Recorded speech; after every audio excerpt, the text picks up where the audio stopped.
The chair of neurosurgery at the University of California, San Francisco sat down and was asked a simple question. What percentage of information in medical textbooks do you think is wrong? His answer was 50%. And when asked what the implications of that are, he said one word: incalculable. That man is Dr. Eddie Chang, not some outsider. The chair of neurosurgery at one of the most prestigious medical institutions on the planet. But when Andrew Huberman mentioned that number to neurosurgeon Dr. Jack Kruse on Rick Rubin's podcast, Dr. Kruse disagreed.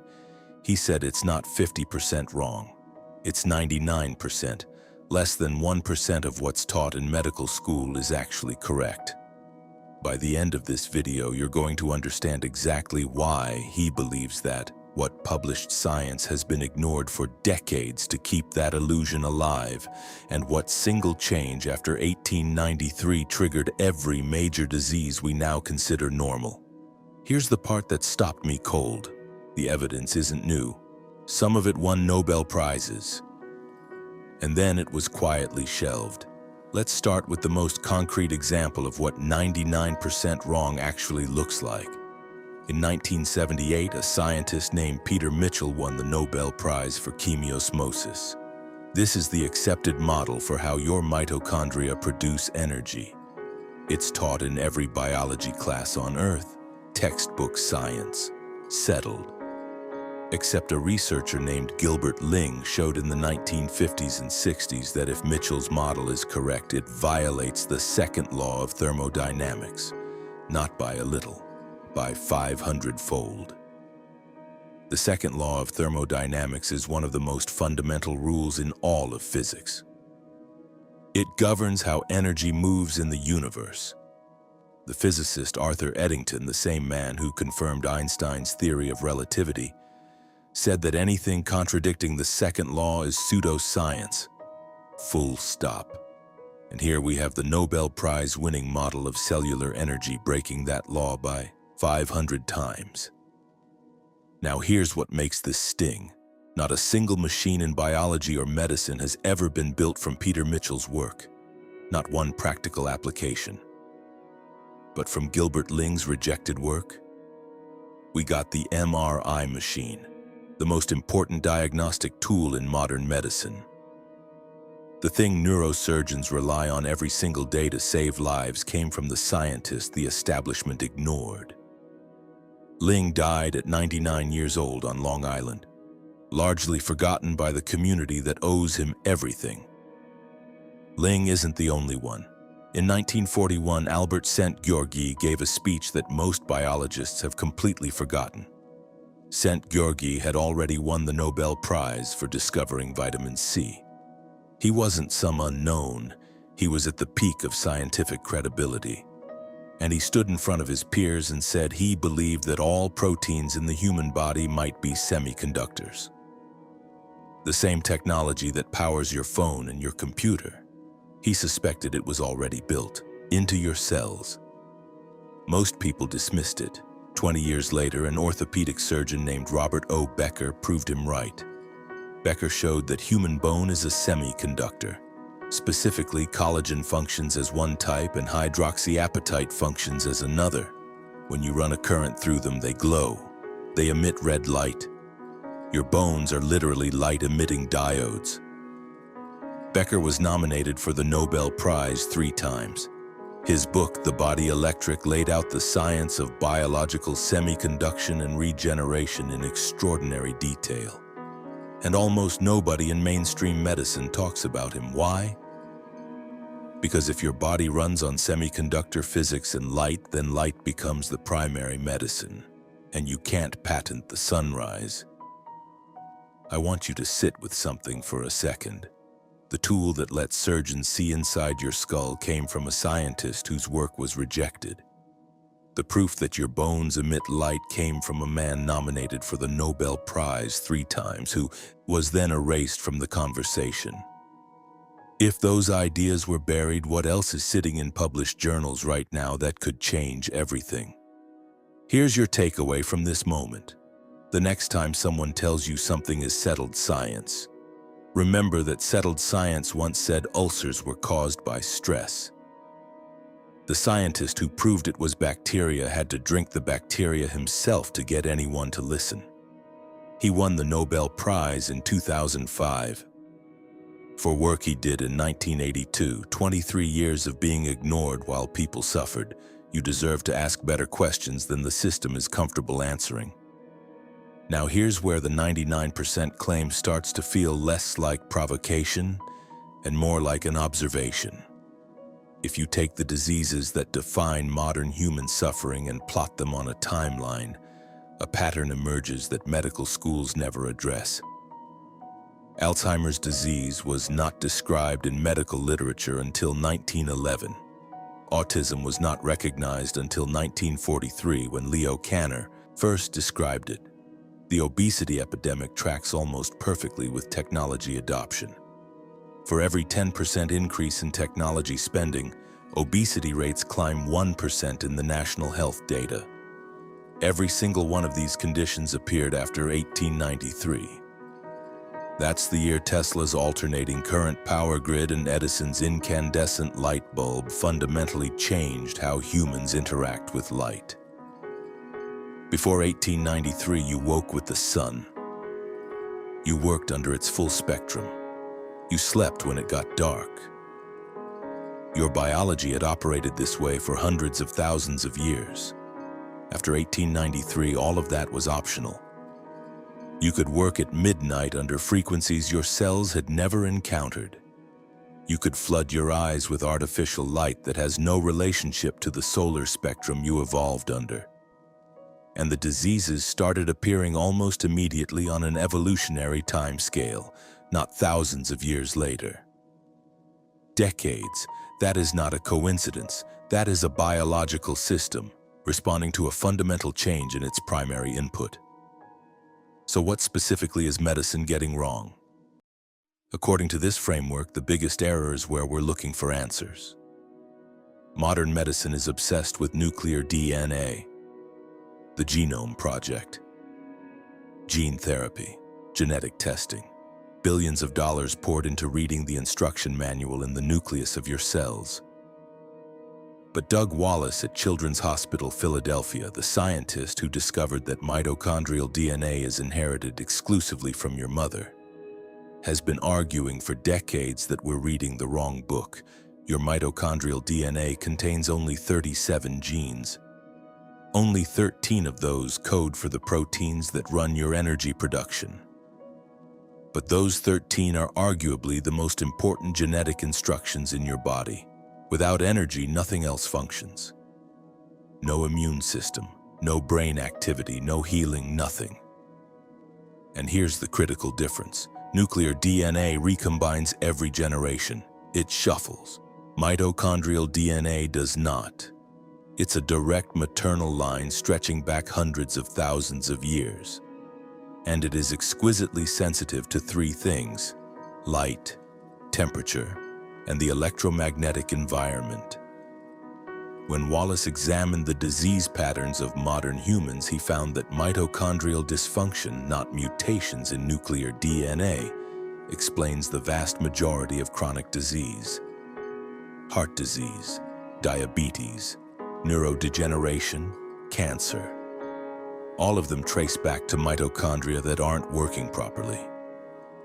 What controls whether your mitochondria work properly? The light you receive, the temperatures you expose yourself to, the electromagnetic signals hitting your cells every second of every day. These are the inputs that medical school barely whispers about while spending years teaching drug mechanisms that address symptoms downstream. Here's something practical.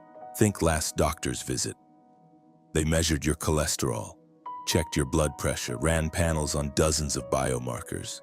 When was the last time any physician asked you about your light exposure? Not whether you wear sunscreen, whether you see the sunrise, whether you spend time outside without sunglasses, whether the lighting in your home matches anything close to the solar spectrum your biology was built for.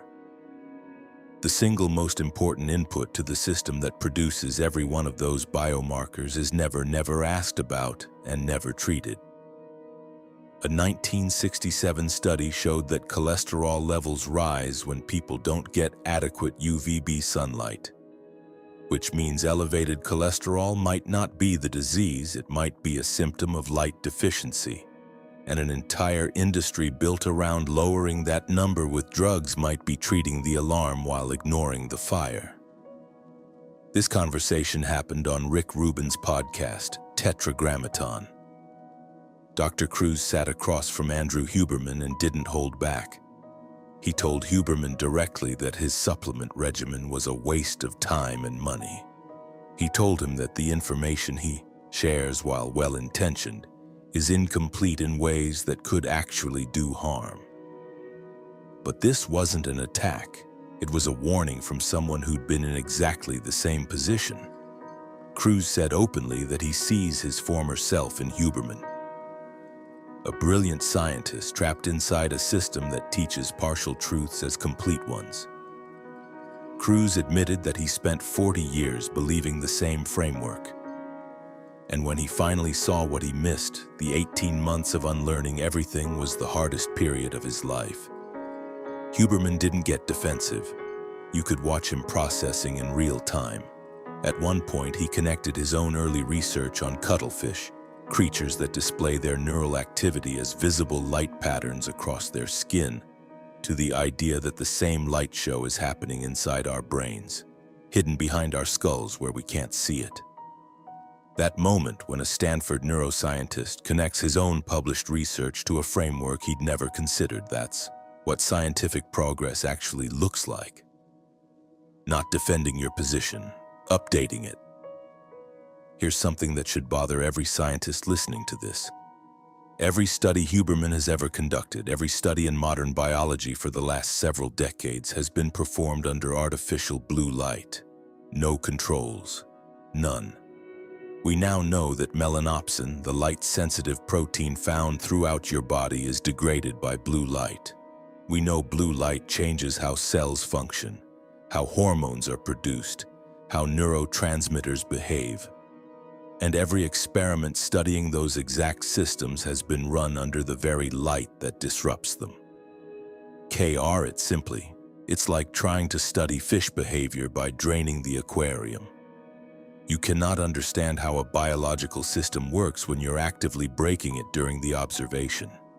This single uncontrolled variable could call decades of published conclusions into question, and the scientific community has barely begun to reckon with it. Now, forget the controversy for a minute and think about the elegance of what's being described here. Your DNA codes for only 20 amino acids out of 500 that exist in nature. Those 20 were selected because they function as semiconductors. Their absorption spectra fall between 200 and 400 nanometers. That's ultraviolet light, frequencies more powerful than what the sun delivers to Earth's surface. Your cells were designed to create and respond to light stronger than sunlight. That's not an error. That's the mechanism. It's how living systems appear to defy the second law of thermodynamics. It's what Erwin Schrödinger called negative entropy in his book, What is Life? Organisms slow the march toward disorder by operating with light at frequencies higher than the environment provides. If that's the foundation, then any medical model that doesn't account for light as the primary driver isn't just missing a piece. The foundation itself is wrong, and everything built on a wrong foundation inherits the error. That's not 50% wrong. That's structurally wrong. Now I know what some of you are thinking. If this science is published, why hasn't it changed anything? There are three honest answers. First, the science crosses too many disciplines. You need quantum mechanics, semiconductor physics, evolutionary biology, and clinical medicine to see the full picture. Almost nobody is trained across all of those fields. The physicist doesn't read biology papers, the biologist doesn't read physics. The answers sit at the intersection where nobody's no-profit model. A pharmaceutical company can spend $1 billion developing a drug and recoup it through patents and prescriptions. Nobody can patent morning sunlight. Nobody can sell a subscription to cold water. The economic incentives of modern medicine point directly away from free, universally available interventions. Third, careers depend on the current model being correct. Huberman acknowledged this himself during the conversation. In academic science, you need people in your field to review your papers and approve your grants. If your work threatens the foundations that those reviewers built their careers on, they have every incentive to look the other way. This isn't conspiracy. It's a system designed for rigor that accidentally created an environment hostile to paradigm shifts. The people inside it are mostly good people doing their best with what they were taught. The problem is what they were taught. Here's what I want you to walk away with. You don't need to wait for the system to catch up. The interventions that address this are available right now, and most of them cost nothing. Morning sunlight. Get outside within the first hour of waking. No sunglasses, no window between you and the sky. Even on a cloudy day, outdoor light is orders of magnitude more powerful than anything indoors. 10 to 20 minutes. Reduce artificial light after sunset. Every minute of screen time after dark degrades the melanopsin in your eyes and disrupts the melatonin your mitochondria need for overnight repair. Cold exposure. Even 30 seconds of cold water at the end of your shower increases the ultraviolet light your cells produce internally. You're not just shocking yourself awake. You're turning up the power on your body's own light system. These aren't complicated biohacks. They're returns to how humans lived for hundreds of thousands of years before we invented ways to override our own biology. When Eddie Chang said the implications are incalculable, he chose that word precisely. Incalculable doesn't mean large. It means you cannot measure how far the consequences extend. If the fundamental model of cellular energy is incomplete, then every drug developed on that model might target the wrong mechanism. If light is the primary input to health and it's never controlled for in research, then decades of published studies may be drawing conclusions from broken experimental conditions. If mitochondrial function drives most chronic disease, then the entire direction of personalized genomic medicine might be searching in the wrong place. These are not minor corrections. This is a potential rewrite of the foundations. But here's what gives me hope. The science exists. It's published.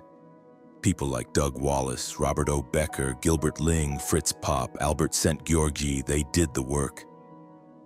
The papers are there. What's been missing is someone willing to connect the dots across disciplines and present it so that regular people can understand it and act on it. That's what's happening now. Not just here, but in a growing community of people reading the original research, testing it themselves and getting results the conventional model can't explain. You're part of that now. So here's where we are. The chair of neurosurgery at UCSF says 50% of medical textbooks are wrong. A neurosurgeon with 10,000 surgeries says it's 99%. The Nobel Prize winning model of cellular energy may violate the laws of physics by 500-fold. The most important diagnostic tool in medicine came from the scientist who was ignored. And every disease that defines modern suffering appeared after we replaced natural light with artificial frequencies. You deserve to know this. Not so you feel afraid, so you feel free. Because the moment you understand that your health is primarily a function of light, temperature, and electromagnetic environment, you stop being dependent on a system that doesn't have your answers. You become sovereign over your own biology. The next video in this series goes deeper into how your cells actually produce internal light and what specific frequencies control what. Subscribe so you don't miss it.